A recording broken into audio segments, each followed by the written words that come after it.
So we didn't do that in the case of Kanu. We took him by force. We subjected him to inhumane conditions and brought him to Nigeria.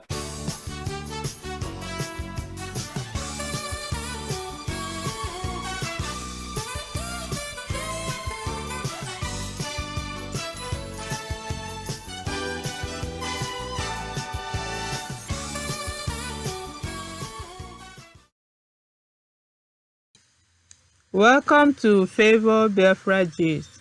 In this channel, we share information about the current happenings around the globe. If this is the first time you're coming across my video, please subscribe to my channel and also click on the notification bell so that anytime we upload a new video, you will be the first to get notified. Today, I have a video that we will watch together. At the end of the video, if you like what you see, please click the like button and also share this video with your friends and family. This will encourage us to bring more videos across your way. Thank you. Let's get to business. The United Nations Human Rights Council Working Group on Arbitrary Detention has indicted Nigeria and Kenyan governments over the arrest and extraordinary rendition, torture and continued detention of the leader of the indigenous people of Biafra, IPOB, Nnamdi Kanu, without due process. The UN therefore asked the Nigerian government to immediately release Kanu unconditionally and pay him adequate compensation for the arbitrary violation of his fundamental human rights. While recommending that government officials responsible for the torture of the IPOB leader be investigated and punished, the UN body further directed Nigeria to report back within 6 months of the transmission of its opinions on Kanu's matter, steps taken to comply with all recommendations thereof. The 16-page report dated July 20th, 2022 was adopted on April 4th by the Working Group on Arbitrary Detention at its 93rd session held between March 30th and April 8th, 2022. The United Nations has asked Nigerian government to immediately release Nnamdi Kanu unconditionally and pay him adequate compensation for the arbitrary violation of his fundamental human rights. So it's also recommended that government officials responsible for the torture meted out on the IPOB leader be investigated and punished. How do you see the federal government responding to this? It's difficult to predict how exactly they are going to respond.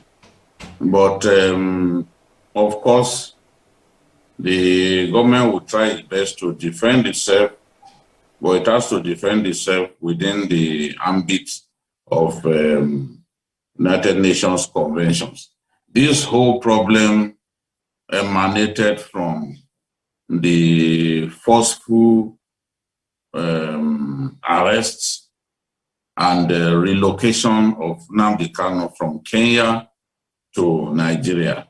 There are internationally guaranteed rights that the UN working group that indicted the UN working group on the detention, arbitrary detention, has indicted Nigeria and Kenya of. Ideally, if you want to put someone on trial, a fugitive who ran away from your country, if you want to put him on trial and he's in another country, he has to go through an extradition trial.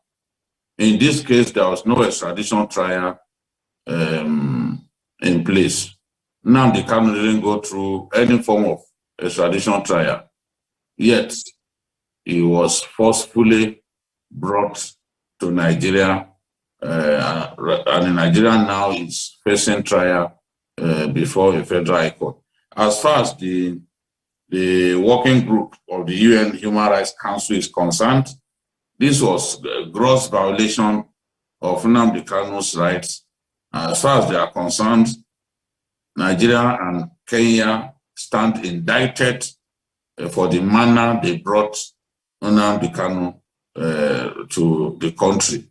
It violates international convention, violates international law to forcefully drag a man out of another country and bring him to his country to face trial in the manner in which Nnamdi Kanu was brought to Nigeria by force. So, for this reason, Nigeria stands indicted.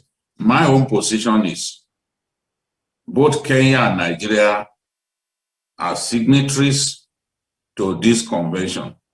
So, they are morally obligated to comply, because if you are not signatories to the convention, then it's the content of the convention is not binding on you. But if you made up your mind that, look, this is good for me and my people, and you sign up to it, it is then incumbent on you to comply. The UN Human Rights Council itself is a product of the United Nations resolution. So it then means that as a country affiliated to the United Nations, we have to comply with these resolutions. And from the tone of this 16-page report, it is clear that they mean business, because the working group is asking Nigeria to get back to it within 6 months of receiving this indictment, showing it how it is complying, showing the UN agency how it is, the UN working group, how it is complying with the directive handed over. It's also asking that Nigerian officials who are involved in the legal arrest of Kanu without him being subjected to an extradition trial should be punished. And they are interested in knowing every step of the way what we are doing to comply with his resolution. So, and it is saying that it will not stop at that, that it would take further actions against Nigeria. Now, we don't know what actions could be taken against Nigeria. We don't know yet.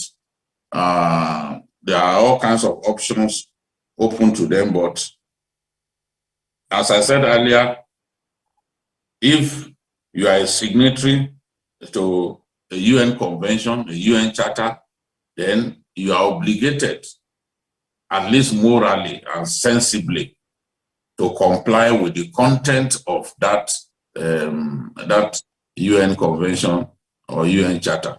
This is where this has left us. As for when the working group on arbitrary detention, so under the UN Human Rights Council, sent a query to Nigerian authorities and the Kenyan authorities, the Kenyans refused to answer, but the Nigerian officials answered.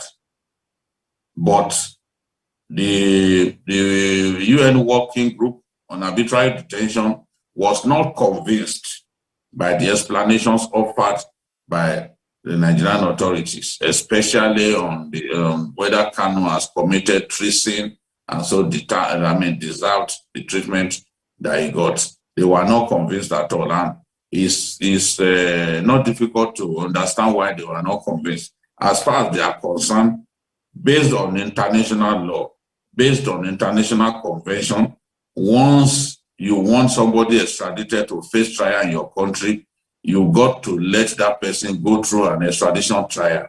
The court of the land would then determine whether to release him or not. How would Nigerians feel if the Americans just stormed Abuja and grabbed Abba Kyari, the highly decorated police officer who was accused of working hand in hand with some of the most notorious advanced fee fraudsters in the world. One of those advanced fee fraudsters is a man from Nigeria who was said to have met Abba Kyari in Dubai. The Americans have their indictment in place, but they have not stormed our country to say they are going to forcibly abduct Abba Kyari and take him to the US to face trial. I know the Americans have done that in the past. And when they did that, they were roundly condemned.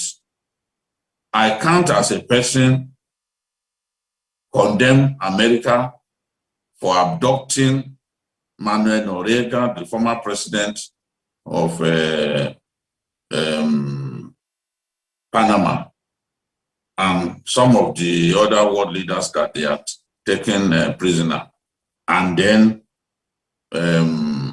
say that my country did the right thing in the way it handled the Kano matter. Whatever is right, whatever is wrong is wrong.